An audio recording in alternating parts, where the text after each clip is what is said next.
Pedagang hewan kurban musiman mulai serbu kota Surabaya.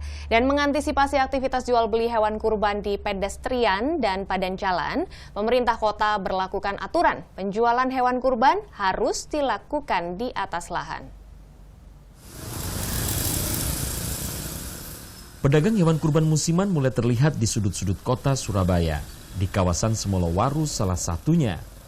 Di sini, pedagang hewan kurban menggelar dagangannya di atas lahan yang ia sewa dari warga.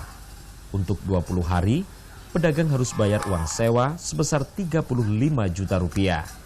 Agar tak menimbulkan masalah, pedagang juga harus kantongi izin dari perangkat desa. Izinnya pertama ke yang punya tanah dulu toh. Kalau yang punya tanah sudah di-ACC, baru lingkungan sekitar RT. Kami enak kok Mbak, kalau ada rezeki lebih, nanti lingkungan sekitar tetap ada bagiannya sendiri. Penggunaan lahan untuk aktivitas jual beli hewan kurban dinilai lebih aman dan nyaman, apalagi jika sang pemilik lahan sudah mengizinkan. Iya, dari yang punya lahan ini sudah menyetujui, jadi dia konfirmasi sama lingkungan sini. Jadi kita ini sudah dikasih tahu sama yang punya lahan ini, jadi di sini sudah aman lah gitu. Serbuan pedagang hewan kurban musiman sebelumnya memang menjadi masalah bagi pemerintah kota Surabaya. Pasalnya, pedagang seringkali gelar dagangannya di pedestrian dan badan jalan. Pemerintah kota pun keluarkan aturan penjualan hewan kurban harus dilakukan di atas lahan. Untuk tahun lalu dengan tahun sekarang udah beda. Semua penjual, hampir semuanya itu kita arahkan jangan sampai ada di badan jalan maupun di trotoar. Itu melanggar Perda 10 tahun 2000.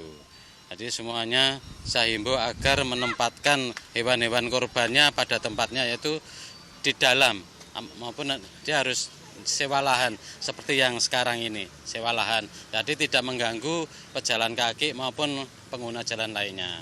Itu yang pertama. Yang kedua, saya sarankan setelah jualan itu semua harus bersih. Ya, bekas-bekas makanan, kotoran kambingnya semua harus bersih. Jadi setelah berjualan, kondisi Surabaya bersih seperti sedia kala. Gitu. Pemerintah kota Surabaya juga terjunkan petugas untuk memantau kesehatan dan kebersihan hewan kurban agar tak memberikan dampak terhadap lingkungan. Iya, jadi memang pada saat di tingkat penjualan, kita biasanya tim itu ada 20 orang. Ya, kita akan menyebar itu se-Surabaya. Ada yang mungkin tim pakai roda 4, ada juga yang pakai roda 2 biar masuk ke kampung-kampung. Nah, di situ memang secara kasat mata ya kita lakukan pemeriksaan kondisinya dari hewan korban tersebut. Terus setelah itu akan kita beri mereka pedagang itu surat bahwa memang surat keterangan kalau memang di situ sudah dilakukan pemeriksaan kesehatannya.